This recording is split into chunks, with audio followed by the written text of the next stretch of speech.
screen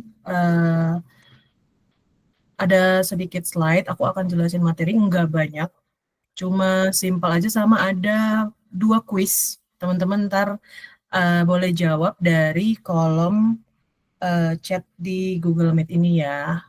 Oke, aku coba share screen dulu.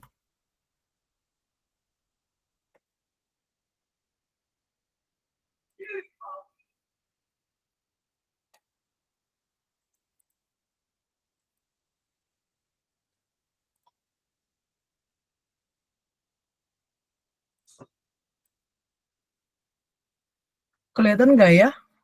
Kak Ari dan Kak Olive mungkin bisa Kelihatan. konfirmasi. Kelihatan? Mantap. Aman. Aman ya? Suara aku terdengar jelas? Jelas. Di kami jelas. Teman-teman yang lain? Jelas, Kak. Kalau dari aku jelas, Kak. Oke, terima kasih. Kita mulai ya. Nggak lama kok. Bentar doang nih. Ingat, kuisnya ada 2. Oke. Senang banget hari ini aku punya kesempatan untuk bisa ngasih materi untuk teman-teman. Hari ini kita akan bahas soft skill versus nilai rapor, mana yang lebih penting. Nah, sebelum kita kupas tuntas tentang tema hari ini, aku mau perkenalan dulu sedikit. Tadi mungkin udah dikenalin sama Kak Ari, sekarang aku kenalan lagi, nggak apa-apa kali ya. Nah, nama aku Teresia, biasa dipanggil Tere. Aku alumni bootcamp dari HR dari tempat belajar. Sekarang lagi ngejalanin intern untuk 3 bulan ke depan bersama majalah Sunday. Untuk teman-teman yang mungkin mau reach out aku di luar Discord, bisa lewat Instagram dan LinkedIn aku. Misalnya teman-teman ada yang mau nanya-nanya tentang Kak gimana sih buat CV, Kak gimana sih mau interview kerja, Kak gimana sih kalau sekolah SMA itu perlu apa aja sih yang dipelajarin untuk melanjutkan ke perkuliahan. Nah, selanjutnya aku mau ngajak teman-teman untuk membayangin nih, kalau misalnya teman-teman di sekolah dari kelas 1 SD dulu sampai SMA sekarang selalu ranking 1, tapi nggak pernah tergeser gitu loh, selalu ranking 1, matematika 100, IPA 100, bahasa Inggris 100, waduh keren banget ya kayaknya. Tapi pas teman-teman dikasih kerja kelompok, malah teman-teman bingung, karena nggak ngerti harus ngapain, nggak ngerti harus ngerjain apa aja. Bahkan yang paling parahnya adalah teman-teman susah ngobrol sama tim atau kelompoknya teman-teman.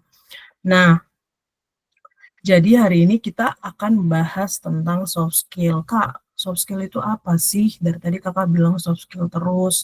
Aku sering dengar atau aku pernah dengar, tapi aku nggak tahu soft skill itu apaan. Itu ada nggak ya dipelajarin di sekolah? Enggak. Soft skill itu enggak dipelajari di sekolah karena itu kemampuan non akademis. Makanya kenapa aku bilang di sini judulnya aku bilang soft skill itu sama dengan modal hidup.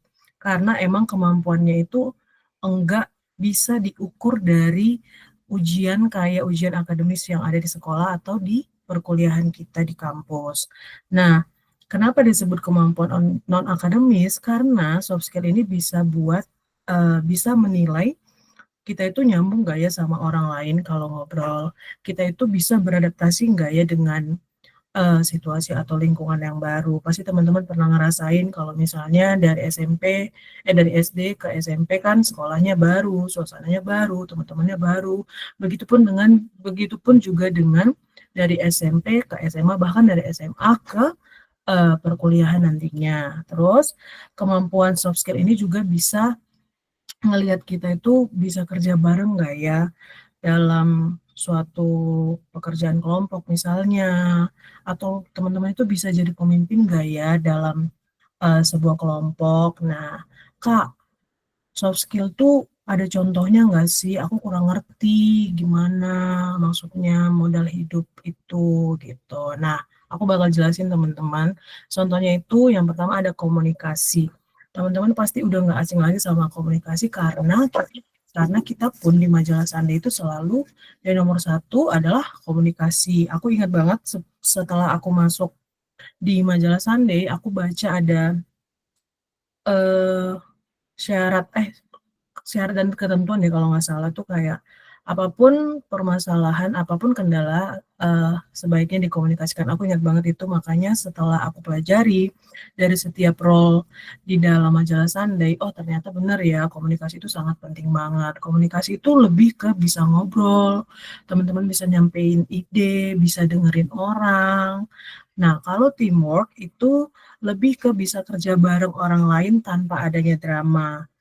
Karena kalau kita aplikasikan ke majalah Sunday, kita kan lebih ke arah digital gitu kan buat konten. Nah, misalnya Kak Ari atau Kak Olive sering kan ngasih kita target di Notion, minggu ini kerjain ini ya. Nah, tapi dalam setiap konten kan kita pasti bekerja sama dengan tim desain, misalnya tim copywriter, ataupun tim sosial media. Nah, dari ketiga role pekerjaan di magang ini, kalau misalnya salah satunya enggak mampu memenuhi itu, pasti yang keduanya akan kesulitan. Dan akhirnya kontennya pun akan mundur deadline untuk diupload. Nah, kalau problem solving itu lebih ke ketika kita menghadapi masalah, kita itu nggak panik, tapi kita bakal cari solusinya supaya masalahnya itu bisa selesai. Contohnya, aku akan kasih aplikasinya ke magang kita selama di majalah Sunday. Misalnya nih, dalam suatu tim ada 3 orang, tapi salah satu dari 3 orang ini enggak bisa menyelesaikan tugasnya karena ada beberapa hal. Nah, tapi temen yang satu temen ini tuh kurang bisa mengkomunikasikan itu. Nah, sehingga 2 temannya lagi harus nge-backup dia, harus nyelesain tugasnya itu karena deadline-nya udah mepet. Nah, kalau di kasus problem solving ini, ketika kita ditemukan dengan kasus seperti itu, hal yang pertama dilakukan adalah menyelesaikan tugasnya terlebih dahulu karena itu adalah prioritas yang pertama. Nah, setelah tugas itu selesai, setelah itu kita baru ngomong ke salah satu teman kita yang menghadapi kesulitan sehingga tidak bisa mengerjakan tugas. Nah, ada baiknya ketika kita ngobrol itu, kita sebaiknya untuk ngobrol secara empat mata, bukan di depan banyak orang. Karena kalau kita ngobrol di depan banyak orang, itu lebih ke arah pembulian, teman-teman. Makanya ada baiknya kita ngobrolin lagi. Kita tanya, kamu kenapa ya kok nggak bisa selesaiin ini? Kamu ada kendala apa? Kamu mendingan ntar kalau di kemudian hari kayak gini terjadi lagi, lebih bagus komunikasiin lagi ya, supaya kita juga bisa bantu dengan kemampuan kita. Nah, kalau yang selanjutnya itu ada manajemen waktu. Manajemen waktu itu bisa bagi waktu antara tugas, magang, dan kehidupan. Contohnya, tetap submit tugas ngeronda atau tugas apapun dari Kak Ari atau Kak Olive, walaupun tugas kita di kampus numpuk. Terus ada empati. Empati itu peka sama perasaan orang, nggak asal judge. Kalau ada istilah teman-teman sering dengar, don't judge by cover gitu kan. Nah, misalnya kita lihat teman kita nih capek ngerjain copywriter terus, eh, kita nggak maksa untuk dia cerita dari A sampai Z, tapi kita malah nawarin bantuan. Kamu butuh bantuan nggak? Kalau kamu butuh bantuan, kasih tahu ya, siapa tahu aku bisa bantu. Nah, itu contoh kecil. Nah, terus yang terakhir adalah leadership, berani ambil inisiatif. Berani ambil inisiatif itu eh, menurut aku nilai plus yang paling plus di antara semua soft skill, karena itu eh, bisa kasih eh, buat orang, bisa kasih kesempatan untuk orang lain untuk bisa jalan bareng. Nah, untuk yang selanjutnya, slide selanjutnya, aku ada kuis. Ini kuis yang pertama. Teman-teman boleh jawab di kolom di kolom chat. Mana yang bikin kamu paling bangga? Ranking 1, jadi ketua OSIS, bisa bantu teman yang lagi susah, punya ide keren waktu diskusi kelompok. Boleh dijawab ya, teman-teman.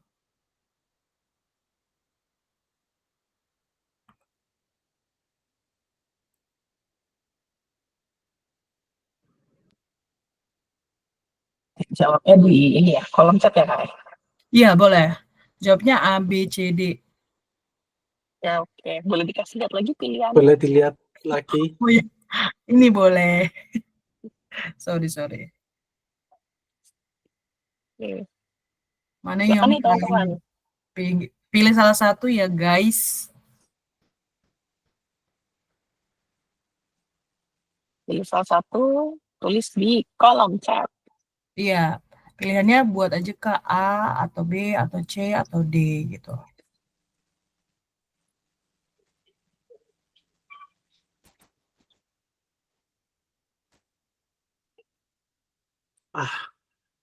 Sampai semua ini. C. Aku lihat dulu. C, ada D, CK, C, aku yang C. Banyakan C ya. Jiwa sosialnya tinggi ya. Keren. Beneran Mau nih. jawab, mau jawab tapi ada Bella. Aku jadinya jawab aja lah, males abang kayak Bella. Astaga.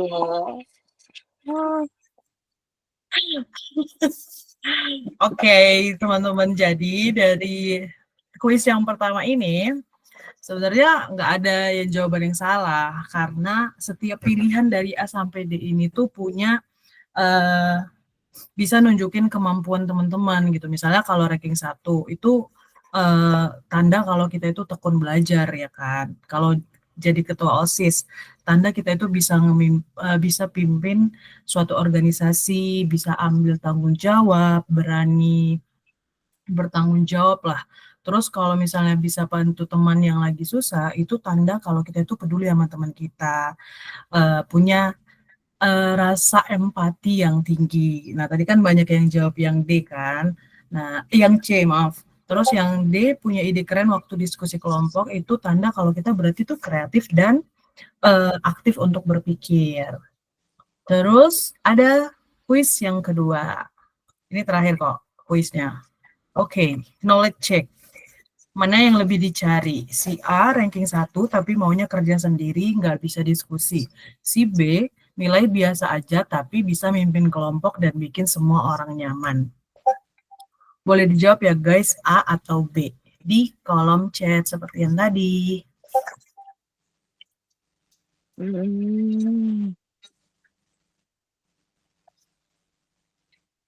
Ini kayak karena ketahuan namanya di chat pada jawab B nih. Dalam hati A nih kayaknya. Oh ini berjiwa sosial semua ya. Kalau dari Aku mau lihat jawaban dulu deh jawabannya apa. B semua. BKB, gila nih keren banget nih apanya, jiwa Iya, sosial udah, soft skill-nya udah iya. mumpuni Anak sekali. magang di sana baik-baik ya. Iya benar. Kalau bosnya yang nggak baik. Oke, bener ya guys, jawabannya itu yang B. Coba kita submit. Dadah. Kenapa yang B? Mungkin ada teman-teman yang mau jawab kenapa yang B? Boleh boleh on mic atau boleh di chat juga boleh. Tapi kayaknya lebih enak on mic deh, biar aku kenal suaranya. Siapa yang mau menjelaskan nih kenapa kalian Kenapa jawabnya B B? semua? Kan kalian jawab B itu. Kenapa B gitu? Ini posisinya kalau seandainya kalian jadi ketua kelompok atau ketua kelas, kalian pilih B kan? Kenapa gitu? Awas tuh ya, sampai minggu depan aku bikin tugas kelompok, nggak ada yang mau jadi ketua kelompoknya. Adakah teman-teman yang mau mencoba menjawab kenapa?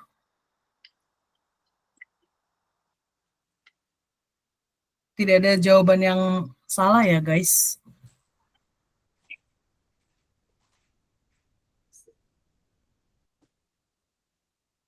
Adakah? Atau mereka masih malu-malu ya kak? Oh ini ada Aku kak, boleh. Silakan. kalau dari aku kan kerja kelompok itu bareng-bareng, jadinya perlu komunikasi. Jadi kalau yang A tadi, kalau dia mau kerja sendiri ya nggak usah kerja kelompok gitu. Iya benar. Ada lagi yang lain? Terima kasih ya Nabila. Ya Kak, sama-sama. Aku mau tanya Tes ke Nabila teh. Kak Ari mau nanya ke Nabila. Ya, Boleh. kalau kerja kelompok terus kelompoknya nggak bener gitu, kamu mau dimarahin sekelompok gitu karena temanmu nggak bener. Siap nggak? Kalau itu kasih tahu guru dulu Kak kalau dia nggak bisa kerja gitu. Ngadu ke Hmm. guru. Oke, make sense. Iya. Ada lagi kah yang mau mengutarakan pendapatnya? Kenapa?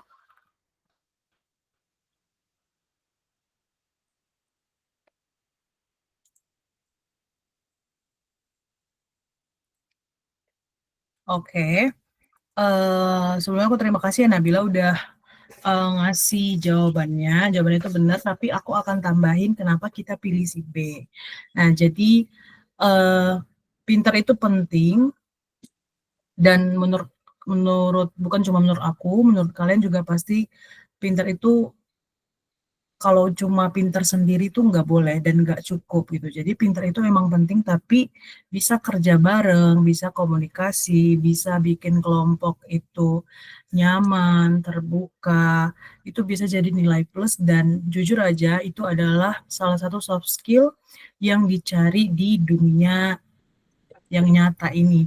Nanti kalian pasti akan merasa, oh iya benar, itu soft skill yang dicari-cari orang. Nah, satu lagi, banyak orang yang berhasil dan sukses bukan karena hanya ranking satu, tapi bisa kerja bareng, bisa ngatur waktu, bisa dengar-dengaran dengan orang, karena kita juga harus mendengar dan didengarkan. Nah, selanjutnya,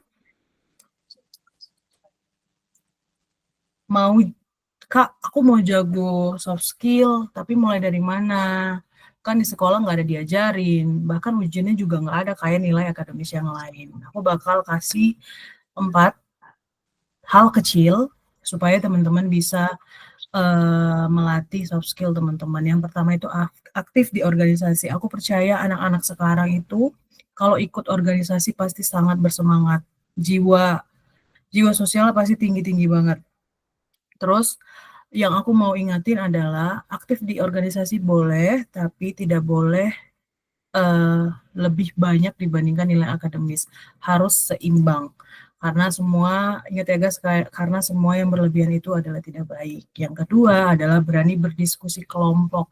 Diskusi kelompok bukan diskusi kelompok ya guys, bukan gosip kelompok. Karena kebanyakan aku sering lihat anak-anak dibilang kerja kelompok mah, padahal dia cerita-cerita sama temannya. Bukan seperti itu ya teman-teman. Berani berdiskusi kelompok itu berarti berani berpendapat, berani menerima ide yang nggak sama dengan kita. Terus yang ketiga ada minta feedback dari guru dan teman. Nah ini sering kita alami di majalah Sunday ketika Kak Olive ataupun Kak Ari ngasih tugas ke kita lewat Notion atau lewat Discord. Biasanya kan kita kalau udah selesai ngerjain pasti kita minta pendapat kan dari Kak Ari dan Kak Olive kayak, Kak aku udah ngerjain, boleh dicek dulu nggak Kak, siapa tahu ada revisi. Dan senangnya kita adalah punya Kak Olive dan Kak Ari yang selalu kasih tolong direvisi ya, ini udah bagus, tapi perlu ditambahin sedikit, begini, begini, begini. Nah, begitu. Terus yang terakhir, ada ikut kegiatan, debat, contohnya mentoring atau volunteering. Nah, sekarang itu kalau debat, bahkan udah ada lombanya. Sebenarnya dari dulu tuh udah ada, cuman sekarang itu kayaknya lebih banyak lagi. Bahkan dari tingkat SMP atau SMA itu udah ada gitu. Nah, terus kalau mentoring ya contoh kecilnya itu kayak kita di majalah Sunday. Kak Ari dan Kak Olive nge-mentor kita. Kita itu cocoknya di bidang apa, kita itu bisa kerjain apa aja begitu. Kalau volunteering itu biasanya ya di majalah Sunday juga bisa. Volunteering lain contoh lainnya itu kayak kalau teman-teman pernah dengar volunteeringkitabisa.com itu juga ada. Biasanya gabung misalnya ke panti asuhan atau buat kegiatan dengan teman-teman yang anak yatim, biasanya kayak gitu ada. Terus selanjutnya, nah kesimpulan hari ini, singkat kan slide aku, kesimpulan hari ini, nilai rapor itu penting, soft skill juga sama pentingnya. Tapi ketika kedua hal ini digabung, itu bisa buat diri kita itu jadi makin unggul, makin siap kerja nantinya, dan jadi pribadi yang keren yang disukai banyak orang. Nah, aku akan kasih bonus buat teman-teman. Mungkin dari antara teman-teman udah pernah nyoba tes MBTI atau tes kepribadian. Nah, bagi yang belum nyoba silakan dicoba. Bagi yang udah nyoba, silakan dicoba lagi karena ada beberapa teman aku yang udah nyoba tes kepribadian ini sekali, tapi ada 2-3 tahun kemudian dia nyoba lagi, dia ngalamin perubahan. Ternyata setelah dicari-cari, ternyata lingkungan yang membentuk itu. Nah, aku kasih contoh satu kasus adalah teman aku yang dulu awalnya introvert banget, sampai akhirnya harus bekerja di tempat yang ketemu banyak orang, dan dia tes kepribadian lagi, dan ternyata benar berubah. Nah, aku tapi tes kepribadian ini bukan jadi tolak ukur teman-teman itu ini ya kayak enggak aku nggak mau kerja kelompok soalnya aku introvert, bukan seperti itu. Nanti di tes kepribadian ini ketika teman jawab semua soal-soal yang dikasih itu dia bakal kasih penjelasan kalau teman-teman itu cocoknya kerja di bagian seperti apa, terus lingkungan seperti apa, terus soft skill yang harus ditambahkan itu apa-apa aja, biasanya seperti itu. Kalau teman mau coba, aku kasih ini linknya, nanti di kolom chat aku juga akan kirimkan. Terus aku akan kasih tantangan ke teman-teman di 1 minggu ke depan. Ini tantangannya enggak akan aku minta hasilnya, tapi aku berharap teman-teman mengaplikasikannya ke kehidupan sehari-hari. Kita nggak tahu karena setiap soft skill itu harus dilatih dan pasti butuh waktu. Nah, makanya aku nggak minta hasilnya minggu depan ya, enggak. Aku mau teman-teman saling belajar pelan-pelan karena semua soft skill itu enggak lahir gitu aja, tapi harus kita latih. Nah, ada 3. Yang pertama, coba ngobrol sama orang baru. Yang kedua, bantu teman belajar. Yang ketiga, ikut kegiatan di luar zona nyamannya teman-teman. Oke, sekian dari sedikit slide PPT dari aku. Tapi sebelum kita akhirin, aku akan punya satu sharing session.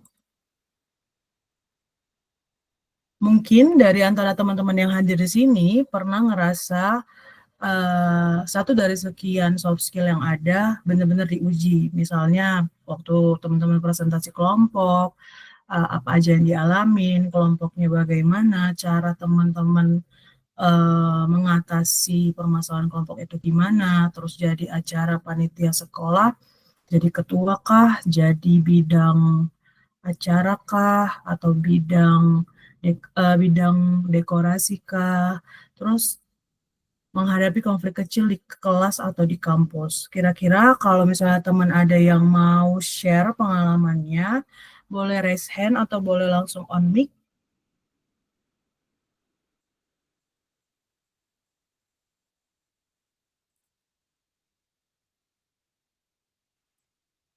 Silakan ya jika ada. Momen di mana soft skill-nya diuji banget. Iya. Salah satunya berarti tadi keterampilan sosial dan komunikasi Iya. gitu ya. Benar. I see. Dan kayaknya untuk salah satu challenge yang tadi bantu teman belajar bisa juga kayak kalau dalam konteks magang ini berarti bantu tugas teman juga kali ya, tugas magang gitu. Lebih ke arah bantu ngajarin. Iya, benar, Kak. Bantu ngajarin. Oh iya.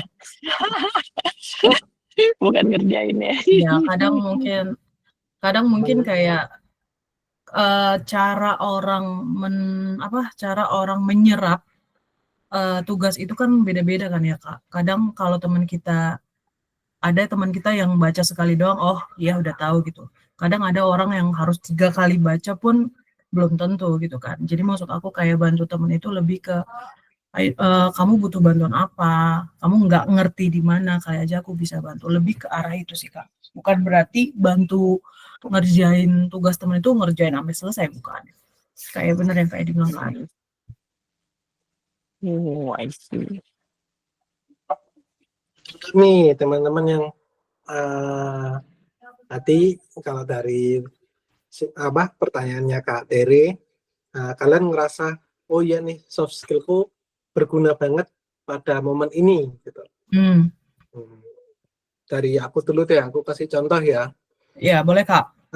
Dulu sebelum full ngerjain majalah Sandi 100%, dulu pun itu aku kerja di branding agency gitu.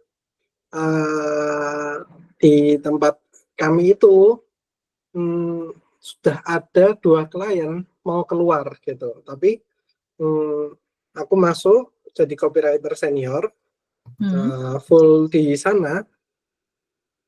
Dan ketika ketemu klien sebenarnya kalau ketika ketemu klien tuh ada yang namanya itu AE, account eksekutif. Dia itu yang lebih banyak ngobrol sama klien, mewakili perusahaan kita untuk ngomong sama klien gitu. Nah, AE-nya ini kurang bisa ngehandle komplain-komplainnya si klien ini gitu. Nah, ya aku bersyukur seenggaknya dulu itu diriku pernah kuliah S1 ilmu komunikasi, dan salah satu mata kuliah yang cukup membekas buat aku itu adalah strategi negosiasi gitu. Dan ketika klien komplain gitu dan bahkan mau mengakhiri kontrak, seenggaknya aku bisa menunda dulu. Oh ya, oke, kebutuhannya kayak gimana, kesalahan kami gimana, kurang lebih masih ada nggak hal yang kita bisa masih bantu nih, karena mungkin kami memang jujur dulu ada kekurangan di sini, tapi saya sudah masuk di sini, dan hal-hal kayak gini, beberapa kayak gini nih saya janjikan nggak bakal terulang lagi gitu. Nah, seenggaknya satu klien ini dia memperpanjang kontraknya 3 bulan, dan satu klien memperpanjang kontraknya itu mungkin 2-3 tahun gitu.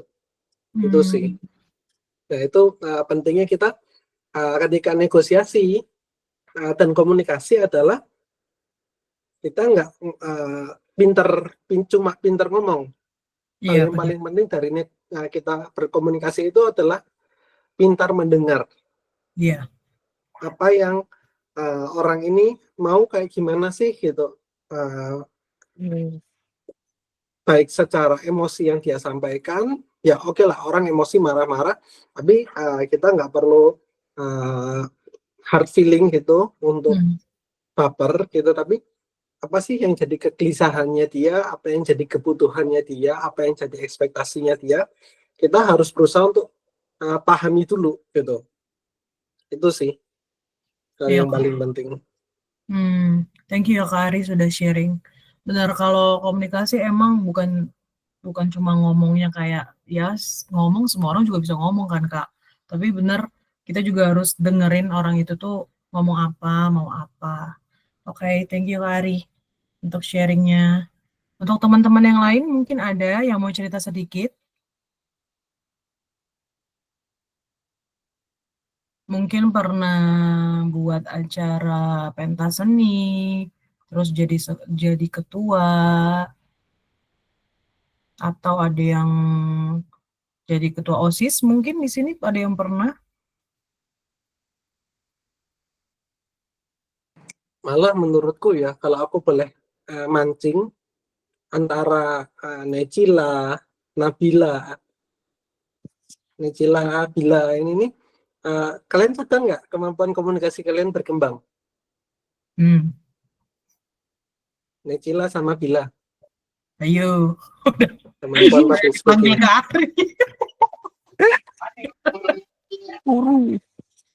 Ngerasa Kak, ngerasa. Gimana perbedaannya? Perbedaannya kerasa. Ya kerasanya jadi banyak omong gitu. Oh, Ada lagi? Ada lagi? sama percaya diri. Good. good. Benar, percaya diri. Kalau kita udah percaya diri aja udah semuanya akan berjalan dengan baik. Hmm. Aku minta satu lagi deh, Gwen. Ayo. Kayaknya Gwen sering di tag nih, aku lihat. Iya. Ayo Gwen, bisa amik nggak Gwen? Ayo Gwen. Aku sering lihat Gwen di tag ke Ari soalnya. Makanya sampai hafal. Dicariin kali boleh. Mm-mm. Tapi aku ingat Gwen itu pertama kali join itu tipe yang pendiam banget gitu loh. Dan aku janji sama Gwen, tunggu ya nanti 1-2 bulan lagi kamu bakal cerewet gitu. Kadang memang ada yang butuh adaptasi lebih lama sih Kak. Apalagi anak-anak sekarang sih. Udah dipancing ya. Iya. Sebenarnya kalau boleh sharing tuh aku dulu tuh kayak gitu Kak. Jadi aku sampai SMP deh. Sampai SMP aku tuh kalau ke suatu tempat aku diem dulu sampai aku tapi diemnya itu kayak lebih ke screening sekitarnya gitu loh. Oh aku cocoknya ngomong sama ini gitu. Tapi kalau sekarang wah kalau bisa semua nih ngomong.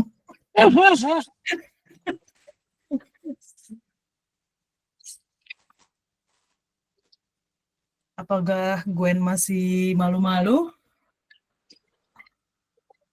Atau Gwen turun.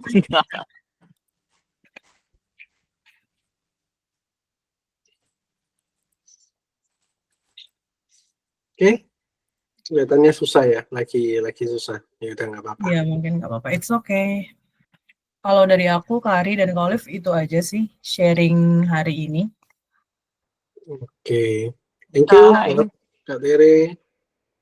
Thank you banget buat sharing hari ini. Aku stop recording dulu. Kita boleh foto dulu nggak sih, Kak? Boleh, yang bisa on cam Iya, sebentar. boleh deh. Ayo kita on cam, kita foto. Nanti masuk LinkedIn aku loh, siapa yang mau di tag. Udah pada punya Yang LinkedIn belum? Atau mau Instagram, siapa yang mau di tag. Bisa ditaruh ya, di drop handle IG-nya di Discord kalau yang mau di text. Oke. On cam yuk. Teman kita on cam untuk foto.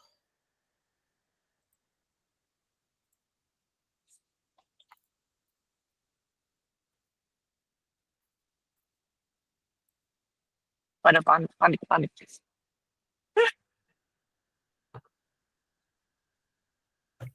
Oke, Nah, thank you Aldo. kan aku kenal. Hai Aldo. Salam kenal.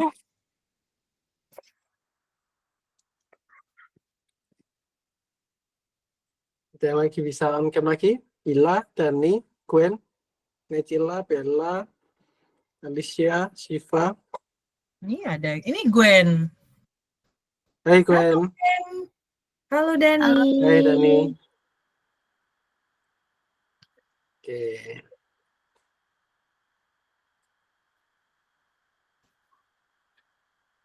Duh, lucu-lucu Devi sekali ya? mukanya. Aku merasa tua.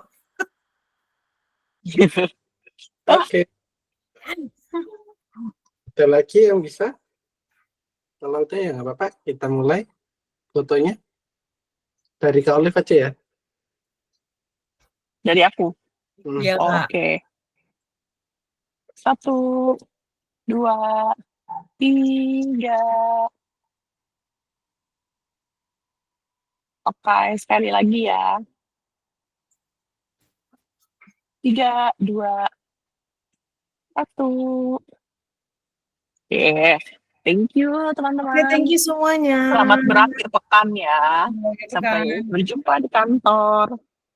Thank you, Dah. thank you.